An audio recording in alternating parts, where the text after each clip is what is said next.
Parfois, tout semble parfait au premier coup d'œil. Les sourires, les papillons dans l'estomac, ce sentiment que votre vie est enfin complète. Mais au fond de votre cœur, quelque chose ne semble pas tout à fait normal. C'est comme s'il y avait une voix qui murmurait, essayant de vous avertir de quelque chose que vous ne pouvez pas encore comprendre complètement. Et si je vous disais que parfois, même si nous le voulons beaucoup, même si cela semble être le bon moment et la bonne personne, Dieu a d'autres plans pour nous. Eh bien, mes amis, aujourd'hui, nous allons plonger dans un sujet qui peut être difficile à entendre, mais qui peut complètement changer la façon dont vous voyez vos relations. Maintenant, avant que vous ne commenciez à penser que je suis ici pour jeter de l'eau froide sur vos rêves romantiques, permettez-moi de clarifier une chose. Le but de cette conversation n'est pas de mettre fin à vos espoirs de trouver le véritable amour. Loin de là. Ce que je veux, c'est vous aider à comprendre et à reconnaître les signes que Dieu nous envoie lorsqu'une relation n'est pas exactement ce qu'il a prévu pour nos vies. Et croyez-moi, ces signes existent et sont plus clairs et plus fréquents que vous ne pouvez l'imaginer. Trop souvent, nous sommes tellement concentrés sur le fait que cela fonctionne, si déterminés à ne pas abandonner, que nous ignorons les avertissements que Dieu met sur notre chemin. C'est comme si nous roulions sur une autoroute et que nous passions tout droit devant tous les panneaux. Mais aujourd'hui, nous allons apprendre à lire ces signes, à comprendre ces signes, afin que nous puissions prendre des décisions plus sages qui sont alignées avec le plan parfait que Dieu a pour nos vies. Parce qu'en fin de compte, le désir de Dieu pour vous est une vie pleine, pleine d'amour véritable et de relations qui vous font grandir et vous rapprochent de lui. Le premier signe auquel je veux que vous prêtiez une attention particulière est quelque chose qui va au-delà des mots et des actions. C'est votre paix intérieure. Vous êtes-vous déjà arrêté pour réfléchir à ce que vous ressentez vraiment lorsque vous êtes avec cette personne? Je ne parle pas de l'excitation initiale, des papillons dans l'estomac ou de la montée d'adrénaline d'une nouvelle relation. Je parle de cette paix profonde, de ce sentiment que quoi qu'il arrive, tout va bien se passer. Ok. Avez-vous déjà ressenti une agitation inexplicable, une oppression dans la poitrine ou un sentiment d'inconfort lorsque vous êtes avec quelqu'un, même si à l'extérieur tout semble parfait? Eh bien, mon ami, cela pourrait être le Saint-Esprit qui vous avertit. Dans Philippiens chapitre 4 verset 7, l'apôtre Paul nous parle de quelque chose d'incroyable. Et la paix de Dieu, qui surpasse toute intelligence, gardera leur cœur et leurs esprits par Jésus-Christ. Cette paix n'est pas seulement l'absence de conflit, mais une profonde tranquillité qui provient de l'alignement avec la volonté de Dieu. Si cette paix disparaît complètement lorsque vous êtes avec une personne ou que vous pensez à elle, il est temps de vous arrêter et d'y prêter une attention particulière. Il se peut que votre cœur essaie de vous dire quelque chose que votre esprit ne veut pas encore accepter. Parlons maintenant de quelque chose de fondamental dans toute relation, les valeurs. Pensez avec moi. Les valeurs que vous portez, ces croyances profondes qui façonnent qui vous êtes et comment vous vivez, sont-elles alignées avec celles de la personne avec qui vous êtes? Ou vous retrouvez-vous constamment à devoir renoncer à ce en quoi vous croyez, à ce que vous considérez comme juste, pour que la relation fonctionne? Dans 2 Corinthiens chapitre 6 verset 14, nous trouvons un puissant avertissement. Ne vous laissez pas juger inégalement avec les incroyants, car qu'ont de commun la justice et la méchanceté? Ou quelle communion la lumière peut-elle avoir avec les ténèbres? Comprendre. Il ne s'agit pas de juger quelqu'un ou de se croire meilleur que les autres. Il s'agit de reconnaître que des différences fondamentales de valeurs et de croyances peuvent causer de graves conflits à l'avenir. Imaginez construire une maison avec quelqu'un qui a une vision complètement différente de la vôtre sur ce que devrait être cette maison. L'un veut un style moderne, l'autre préfère quelque chose de plus traditionnel. L'un veut de nombreuses pièces, l'autre préfère les espaces ouverts. Au début, vous pouvez essayer de faire des compromis, mais avec le temps, ces différences peuvent devenir une source de conflits constants. De même, lorsque vos valeurs fondamentales ne sont pas alignées dans une relation, vous pouvez vous retrouver constamment en conflit interne, ayant l'impression de vous trahir ou de trahir Dieu pour que les choses continuent. Et les fruits de cette relation, comment sont-ils? Savez-vous ce dicton selon lequel l'arbre se reconnaît à ses fruits? Eh bien, cela vient directement des enseignements de Jésus dans Matthieu chapitre 7, verset 16. C'est à leurs fruits que vous les reconnaîtrez. Cueillez-vous des raisins dans des buissons épineux ou des figues dans des chardons? Cela s'applique parfaitement à nos relations. Arrêtez-vous un instant et faites un bilan honnête. Qu'est-ce que cette relation a produit dans votre vie? Vous a-t-elle rapproché de Dieu ou vous a-t-elle éloigné de lui? Cela a-t-il fait de vous une personne meilleure, plus patiente, plus aimante, plus chrétienne? Ou a-t-il apporté plus de conflits, d'insécurité, de jalousie et de comportements qui, vous le savez, ne plaisent pas à Dieu? Si ce que tu récoltes est plus de chagrin que de joie, plus de conflits que de paix, plus d'éloignement de Dieu que de croissance spirituelle, cela peut être un signe clair que ce n'est pas le chemin que Dieu a prévu pour toi. N'oubliez pas qu'une relation bénie par Dieu ne sera pas parfaite tout le temps, mais qu'elle devrait vous propulser vers l'avant, vous élever et vous aider à grandir en tant que personne et en tant que fils ou fille de Dieu. En parlant de chemin, vous êtes-vous déjà arrêté pour vous demander si cette personne vous conduit dans la direction de vos rêves et de vos objectifs de vie, en particulier ceux liés à votre marche avec Dieu? Ou avez-vous l'impression d'être en quelque sorte égaré du but que Dieu a placé dans votre cœur? Les Proverbes, chapitre 13, verset 20, nous apportent une profonde sagesse lorsqu'il est dit « Celui qui marche avec les sages sera sage, mais le compagnon des insensés souffrira du mal. » Ce verset ne parle pas seulement de l'intelligence académique, mais de la vie, de la sagesse, des choix qui nous rapprochent de Dieu et de son plan pour nous. Pensez-y, cette personne vous encourage-t-elle à chercher davantage Dieu, à grandir spirituellement, à servir dans l'Église, à utiliser vos dons pour le royaume? Ou vous trouvez-vous constamment à devoir choisir entre plaire à Dieu ou plaire à votre partenaire? Une relation que Dieu approuve ne vous éloignera pas de ses voies. Au contraire, cela vous encouragera à poursuivre l'appel divin pour votre vie. C'est comme avoir un partenaire de course qui vous tire vers l'avant, vous motive à faire de votre mieux, au lieu de quelqu'un qui vous retient ou vous donne envie d'abandonner la course. Si vous avez l'impression que cette relation vous tire vers le bas spirituellement, il est temps de réévaluer sérieusement si c'est le chemin que Dieu veut pour vous. Avant de continuer, si le contenu vous touche le cœur, s'il vous fait réfléchir sur votre vie amoureuse et votre marche avec Dieu, je veux vous demander une faveur spéciale. Veuillez cliquer sur le bouton « J'ai aimé cette vidéo ». Cela contribue grandement à diffuser ce message à d'autres personnes qui pourraient avoir besoin d'entendre exactement ce que nous partageons ici. De plus, si vous n'êtes pas déjà abonné à la chaîne, c'est le moment idéal pour vous abonner. Ainsi, vous ne manquez aucun contenu qui peut être une bénédiction pour votre vie. Oh, et il y a encore une chose. Laissez un commentaire ci-dessous en racontant votre expérience à ce sujet. Maintenant que nous avons fait cette petite pause, revenons à l'essentiel, en parlant de quelque chose d'absolument crucial lorsqu'il s'agit de discerner la volonté de Dieu pour nos relations, la prière. Combien de fois vous êtes-vous arrêté pour vraiment prier à propos de cette relation? Et quand je dis vraiment prier, je parle d'ouvrir complètement votre cœur à Dieu, d'être prête à écouter sa voix, même si elle dit quelque chose de différent de ce que vous voulez entendre. Comment vous sentez-vous après avoir prié pour cette personne et cette relation? Ressentez-vous la paix, la clarté, l'orientation ou la confusion et la détresse semblent-elles augmenter? Dans Jacques chapitre 1 verset 5, nous trouvons une promesse puissante. Si quelqu'un d'entre vous manque de sagesse, qu'il la demande à Dieu, qui donne à tous gratuitement et volontairement, et on le lui donnera. Dieu veut vous donner la sagesse de prendre les bonnes décisions dans tous les domaines de votre vie, y compris les relations. Mais pour recevoir cette sagesse, nous devons être disposés à demander, et plus important encore, à écouter et à obéir. Si, après avoir prié sincèrement encore et encore, vous continuez à vous sentir confus ou à court de paix concernant cette relation, cela peut être un signe clair que quelque chose n'est pas aligné avec la volonté de Dieu pour votre vie. La prière n'est pas seulement parler à Dieu, mais aussi un temps pour faire taire notre cœur afin de l'écouter. Parfois, la réponse que nous cherchons est dans ce silence, dans cette agitation qui ne disparaît pas, peu importe combien nous essayons de l'ignorer.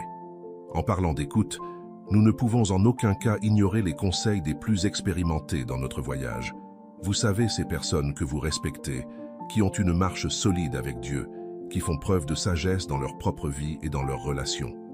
Qu'ont-ils dit de leur relation? Proverbe, chapitre 15, verset 22, nous apporte une vérité précieuse. Les plans échouent aux fautes de conseils, mais ils réussissent quand il y a beaucoup de conseillers. Souvent, nous sommes tellement impliqués émotionnellement dans une situation que nous perdons la capacité de voir les choses clairement. C'est comme essayer de lire quelque chose qui est trop près des yeux. Tout devient flou. C'est là qu'interviennent les conseillers avisés. Il peut s'agir de vos parents, d'un pasteur, d'un chef spirituel mûr ou d'amis dont vous savez qu'ils cherchent Dieu. Si ces personnes, surtout si elles mettent en garde contre des problèmes dans cette relation, il est temps d'écouter très attentivement. Je ne vous dis pas de baser toute votre décision sur les opinions des autres, mais de considérer sérieusement ce que des gens sages et craignant Dieu vous disent. Ils peuvent voir quelque chose que vous, dans le feu de l'action et des émotions, ne pouvez pas voir. Rappelez-vous, Dieu utilise souvent ceux qui nous entourent pour nous donner une direction et une sagesse. Et si nous parlions de quelque chose qui est fondamental dans nos vies, mais que nous oublions souvent lorsque nous sommes amoureux, l'objectif. Dieu a un appel unique pour chacun de nous. Je ne parle pas seulement d'une carrière ou d'un ministère spécifique, mais d'un but plus grand, d'un rôle unique que vous seul pouvez jouer dans le grand plan de Dieu. Dans Jérémie chapitre 29, verset 11, nous trouvons l'un des passages les plus réconfortants de la Bible. « Car c'est moi qui connais les projets que j'ai sur vous, dit le Seigneur, des projets pour vous faire prospérer et non pour vous nuire, des projets pour vous donner de l'espérance et un avenir. » Dieu a des plans incroyables pour votre vie, des plans qui vont bien au-delà de la simple recherche d'un partenaire romantique. La question est de savoir si cette relation vous aide à avancer vers ce but ou si elle vous en éloigne. Avez-vous l'impression d'être plus proche de l'accomplissement de l'appel de Dieu pour votre vie, ou est-ce que cela a été en arrière-plan? Une relation que Dieu approuve vous propulsera vers votre but, vous encouragera à poursuivre les rêves que Dieu a placés dans votre cœur, sera un soutien et non un obstacle dans votre cheminement spirituel. Si vous remarquez que cette relation vous éloigne constamment du chemin que vous savez que Dieu a tracé pour vous, si elle vous fait lâcher prise de vos dons, de vos talents, de votre appel, c'est une lumière rouge géante. N'ignorez pas ce signe. Rappelez-vous, vous avez été créé dans un but précis, et toute relation qui entrave ou empêche d'atteindre ce but n'est pas alignée avec la volonté de Dieu pour votre vie. Pensez-y. Dieu veut vous utiliser de manière puissante pour avoir un impact sur le monde qui vous entoure. Il a planté des rêves et des visions dans son cœur. Un partenaire que Dieu a choisi pour vous aidera à réaliser ses rêves, rêvera avec vous, sera votre plus grande motivation dans la recherche du dessein divin. Mais calmez-vous, ce n'est pas parce que les choses sont difficiles que Dieu ne veut pas que vous soyez ensemble. Parfois, les défis dans une relation sont des opportunités de croissance, des occasions de développer la patience, la compréhension et l'amour véritable. La question cruciale ici est de savoir comment vous gérez ces défis. Éphésiens chapitre 4 versets 2 et 3 nous donne de précieux conseils sur la façon dont nous devons nous comporter dans nos relations. Soyez tout à fait humbles et doux, et soyez patients, vous supportant les uns les autres avec amour. Efforcez-vous de préserver l'unité de l'esprit par le lien de la paix. Remarquez bien, la Bible ne dit pas qu'il n'y aura pas de défis. Il nous apprend à les affronter. Dans une relation bénie par Dieu, les problèmes deviennent des occasions de grandir ensemble, d'apprendre à pardonner, de développer l'empathie et la compréhension mutuelle. Mais si les problèmes n'apportent que des combats constants, des ressentiments qui ne se résolvent pas, des blessures qui s'accumulent au lieu d'être guéries, cela peut être un signe que quelque chose ne va pas. Posez-vous la question suivante.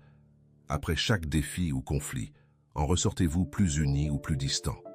Avez-vous l'impression de devenir une personne meilleure, plus patiente, plus aimante, ou devenez-vous amère, rancunière, toujours sur la défensive?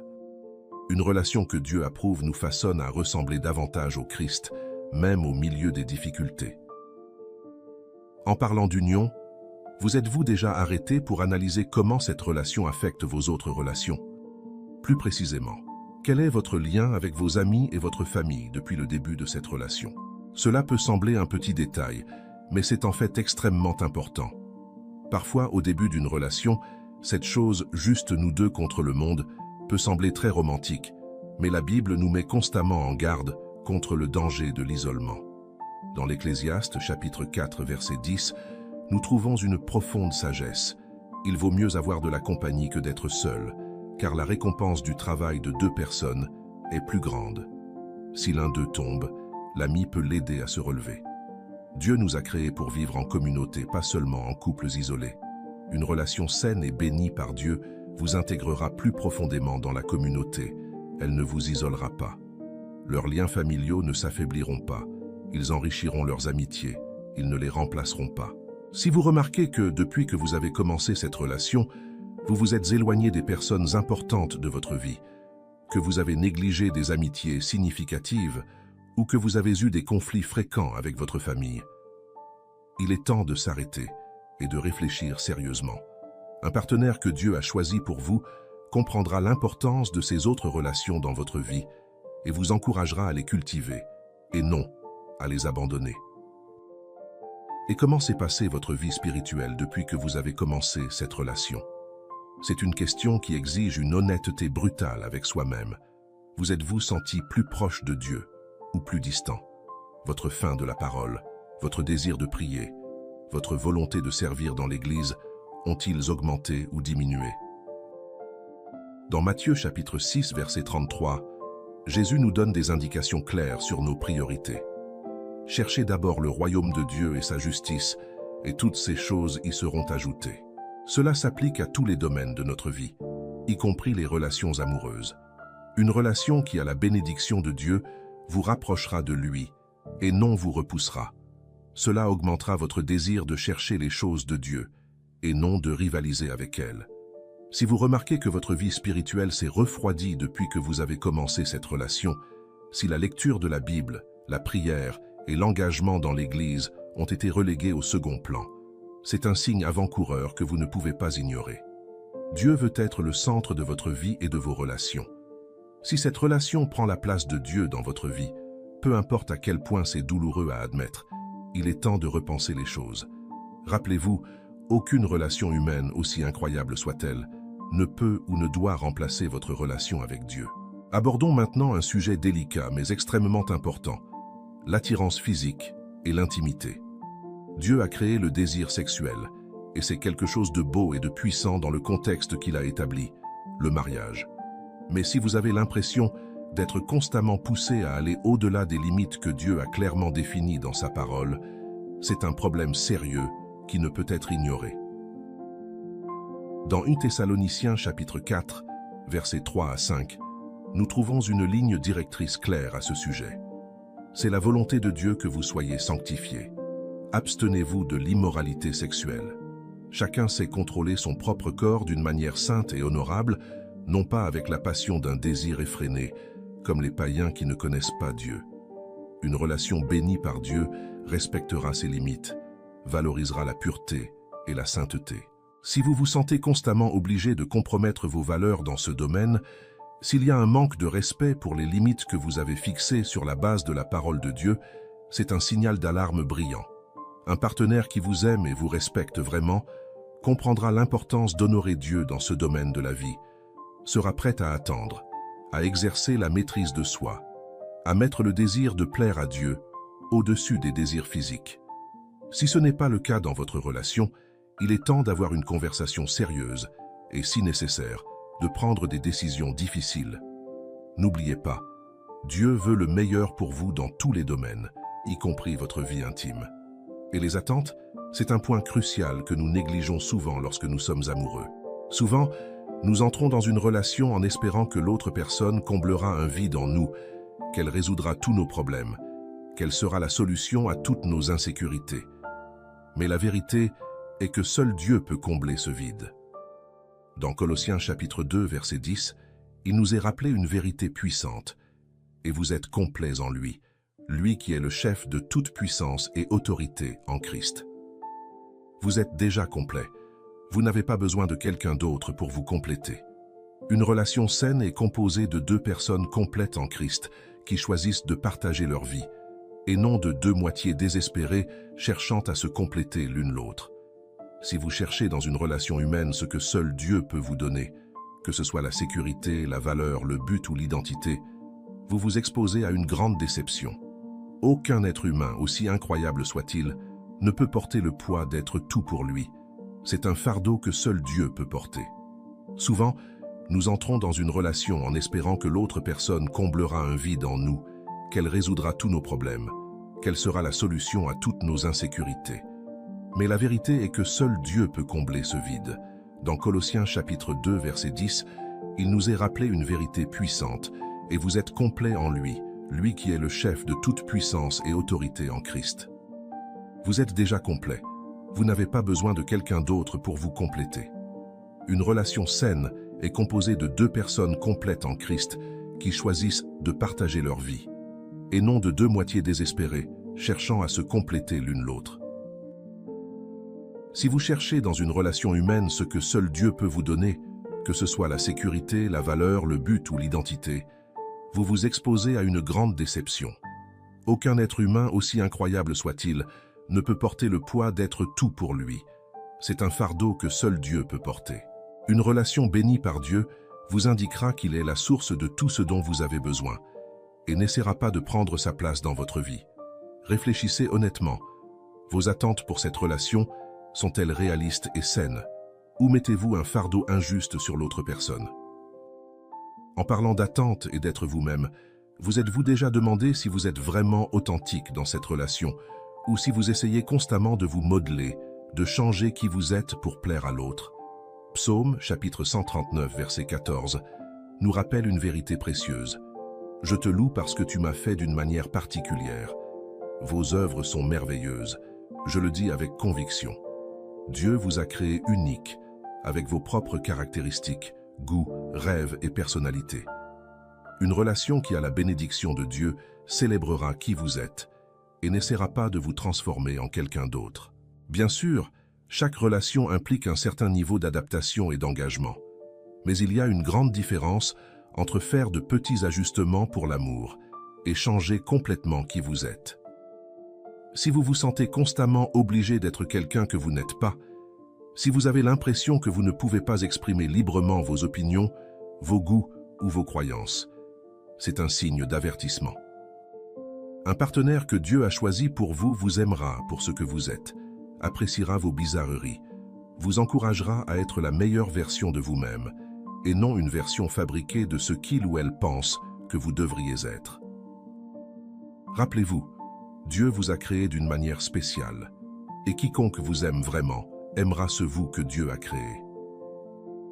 Mais que se passe-t-il si même avec tous ces signes, vous n'êtes toujours pas absolument sûr de ce qu'il faut faire? C'est là qu'intervient quelque chose de fondamental dans la vie chrétienne, la foi et la confiance en Dieu. Dans Proverbes chapitre 16, verset 9, nous trouvons une vérité réconfortante. Le cœur de l'homme prépare sa voie, mais le Seigneur détermine ses pas. Cela signifie que même lorsque nous n'avons pas toutes les réponses, même lorsque la route devant nous semble floue, nous pouvons avoir confiance que Dieu est aux commandes. Parfois, Dieu ferme la porte d'une relation, non pas parce que la personne est mauvaise ou parce que nous avons fait quelque chose de mal, mais simplement parce qu'il a quelque chose de mieux en réserve pour nous.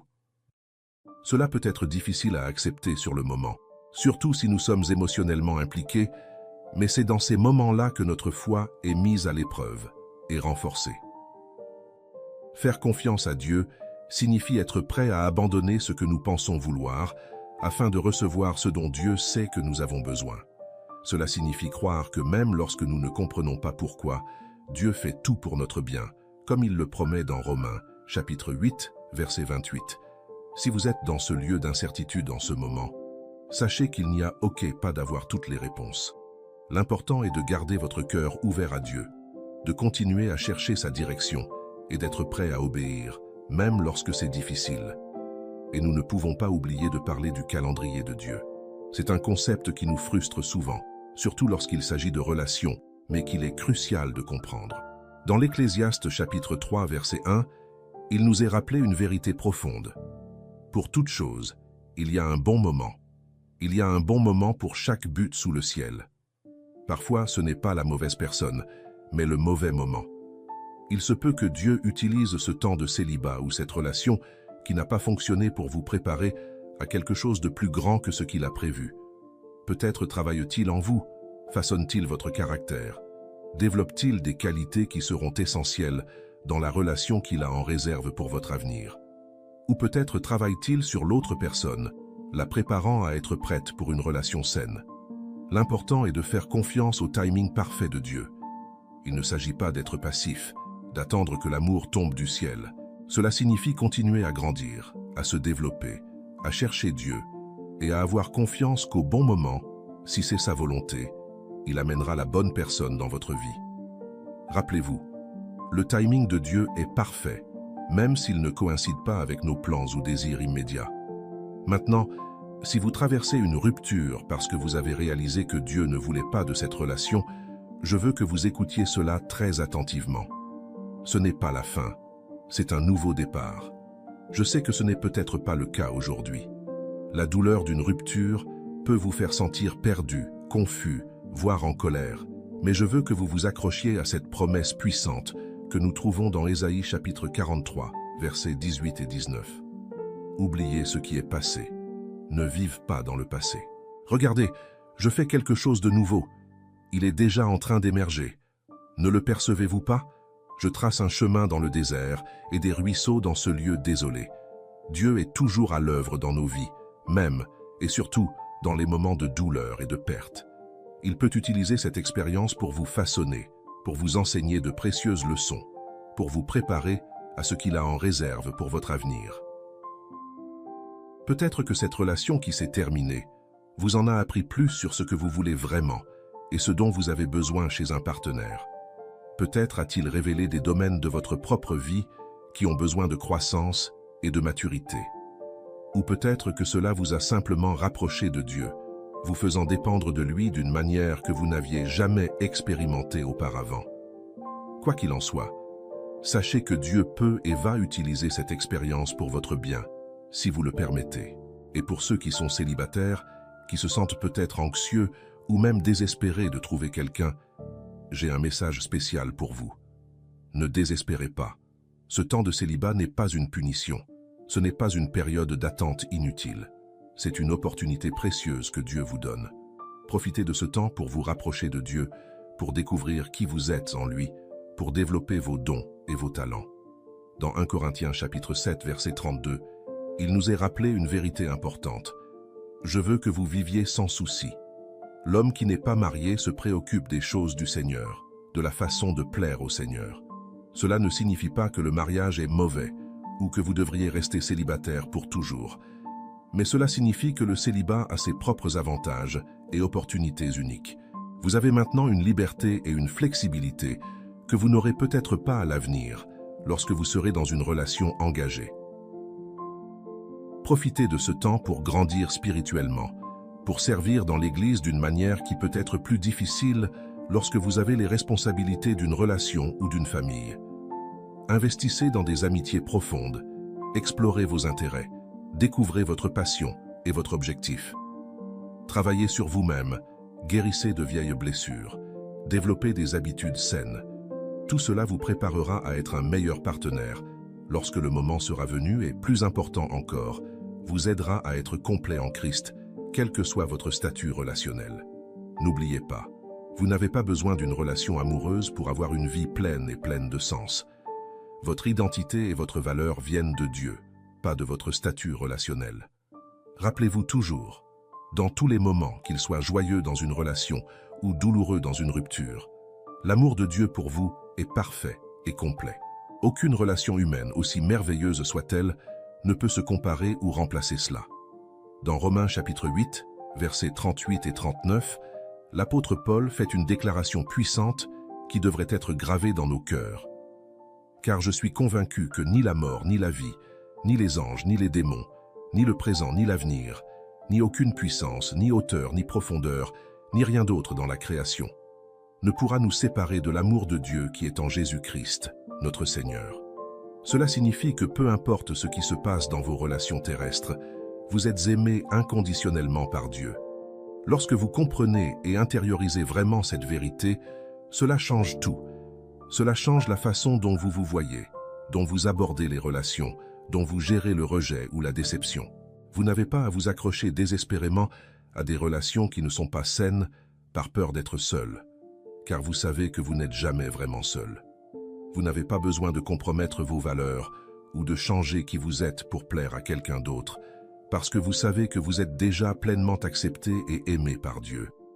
Cet amour de Dieu est le fondement sûr sur lequel toutes les autres relations de votre vie doivent être construites. En fin de compte, reconnaître que Dieu ne veut pas de vous avec quelqu'un peut être l'un des processus les plus douloureux auxquels vous ayez jamais été confronté. Cela peut impliquer des larmes, des nuits blanches, des questionnements profonds. Mais je veux que vous compreniez quelque chose de crucial. Prendre cette décision, aussi difficile qu'elle puisse être, est un acte d'obéissance et de confiance en Dieu. Et Dieu honore toujours notre obéissance. Dans Deutéronome chapitre 28 verset 2, nous trouvons une promesse puissante. Toutes ces bénédictions viendront sur toi et t'accompagneront si tu obéis à l'Éternel, ton Dieu. Lorsque nous choisissons d'obéir à Dieu, même si cela fait mal, même si nous ne comprenons pas complètement, nous nous positionnons pour recevoir ces bénédictions. Cela ne signifie pas que la douleur disparaîtra instantanément ou que tout se résoudra comme par magie, mais cela signifie que vous êtes aligné avec la volonté de Dieu et qu'il n'y a pas de meilleur endroit où être. Avec le temps, vous commencerez à voir comment Dieu utilise cette situation pour votre bien. Peut-être qu'il vous protège de quelque chose que vous ne pouvez pas voir en ce moment. Peut-être qu'il vous prépare à quelque chose de bien meilleur à l'avenir. Ou peut-être utilise-t-il cette expérience pour vous façonner, pour vous rendre plus semblable à Christ. Quoi qu'il en soit, vous pouvez être sûr que l'obéissance à Dieu n'est jamais vaine. Donc, mon ami, si vous êtes dans cette situation en ce moment, si vous avez du mal à discerner si Dieu veut ou non que vous soyez avec quelqu'un, je veux que vous sachiez que vous n'êtes pas seul. Dieu est avec vous, guidant chacun de vos pas, même lorsque le chemin semble flou. Il voit votre douleur, il comprend votre confusion, et il est là, à vos côtés, prêt à vous donner la force et la sagesse dont vous avez besoin. Dans Ésaïe chapitre 41, verset 10, il nous promet « N'ayez donc pas peur, car je suis avec vous. N'aie pas peur, car je suis ton Dieu. Je te fortifierai et je t'aiderai. Je le tiendrai de ma main droite victorieuse. » Accrochez-vous à cette promesse dans les moments de doute, dans les moments de douleur, dans les moments où vous ne savez pas quoi faire. Rappelez-vous le Créateur de l'univers, le Dieu qui connaît la fin depuis le commencement, vous tient la main. Il ne vous laissera pas tomber. Faites-lui confiance, cherchez sa volonté par-dessus tout, et vous verrez que ses plans sont beaucoup plus grands et meilleurs que nous ne pouvons l'imaginer. Comme le dit Éphésiens chapitre 3 verset 20, « Il peut faire infiniment plus que tout ce que nous demandons ou pensons. » Alors, qu'avez-vous pensé de toute cette conversation? Ce thème vous a-t-il touché? Je suis sûr que c'est le cas, parce que parler de relations, c'est parler du cœur humain. C'est toucher quelque chose de profond et de significatif pour nous tous. Si vous vous identifiez à quelque chose dont nous avons parlé ici, si vous vivez une situation similaire, ou si vous connaissez quelqu'un qui l'est, je veux vous encourager à partager ce message. Vous ne savez jamais qui pourrait avoir besoin d'entendre exactement ce que nous partageons aujourd'hui. Et plus encore, je veux vous inviter à poursuivre cette conversation. Racontez-nous dans les commentaires votre expérience à ce sujet. Comment avez-vous géré une relation dont vous avez réalisé qu'elle n'était pas la volonté de Dieu? Ou peut-être traversez-vous cela en ce moment et avez-vous besoin de prière et d'encouragement? Partagez avec nous, car nous sommes tous sur ce chemin ensemble. N'oubliez pas d'aimer la vidéo et de vous abonner à la chaîne afin de ne manquer aucun contenu qui pourrait être une bénédiction pour votre vie. Rappelez-vous toujours, Dieu vous aime inconditionnellement et a des plans incroyables pour votre vie, y compris votre vie amoureuse. Faites-lui confiance, cherchez d'abord sa volonté, et vous verrez sa main travailler de manière merveilleuse dans votre vie.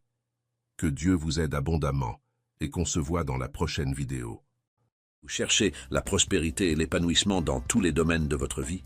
Je veux apprendre comment la foi et la sagesse biblique peuvent transformer votre relation avec l'argent et vous conduire vers une vie plus prospère.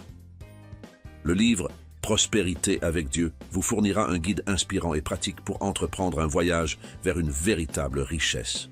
Découvrez comment renforcer votre foi en Dieu et la mettre en action, atteignant la satisfaction, le succès financier et une vie abondante. Cliquez sur le lien dans les commentaires et plongez dans ce livre rempli d'enseignements précieux. Préparez-vous à une lecture transformative qui vous guidera vers une vie de prospérité basée sur votre connexion avec le Créateur. Ne manquez pas cette opportunité de découvrir le véritable sens de la prospérité.